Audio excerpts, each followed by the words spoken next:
মা, আমার মেয়ের তো আকিকা হয়ে গেছে আর কালকে আমার ননদও চলে যাবে, তাই আমি ভাবছি যে এই চেনটা আমি আমার ননদকে দিয়ে দিব। না, আমি ওর জন্য 3-4 রকমের 3 পিস শাড়ি নিয়েছি, তো ওকে দিতে হবে না। আর এছাড়াও তুমি তো ওকে 20,000 টাকা দিয়েছো, কি দরকার? আর তুমি আসলে সবসময় বাহানা খুঁজো, কোনো দরকার নাই। তোমার কাছে মাত্র একটাই তো চেন আছে, আর ওর কাছে অভাব নাই, ওর কাছে অনেক চেন আছে। ওর জন্য আমি ঘি বানায় রাখছি, ওকে আমি ঘি দিব, কারণ শহরে হাতে বানানো খাঁটি ঘি খুব কমই পাওয়া যায়। আমি ওর জন্য ঘি দিয়ে দিচ্ছি। ঠিক আছে মা।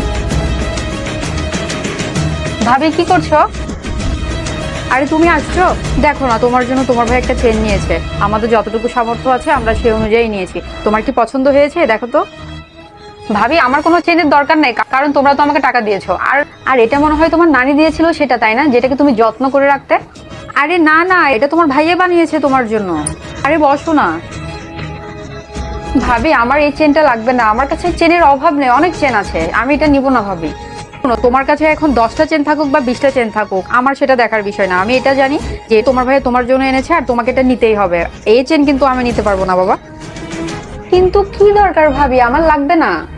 কেন লাগবে না? তুমি এটা কেমন কথা বলছো? আমি এটা চাই না যে তুমি যখনই তোমার বাবার বাড়িতে আসো না কেন, তোমার এটা যেন মনে না হয় যে ভাবির জন্য তোমার ভালোবাসা কমে গিয়েছে।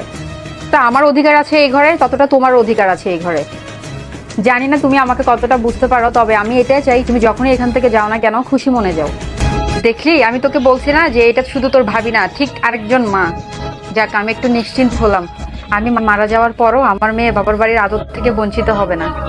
মা, ভাবি, আসলে তোমরা আমাকে কি দাও না দাও সেটা বড় বিষয় না।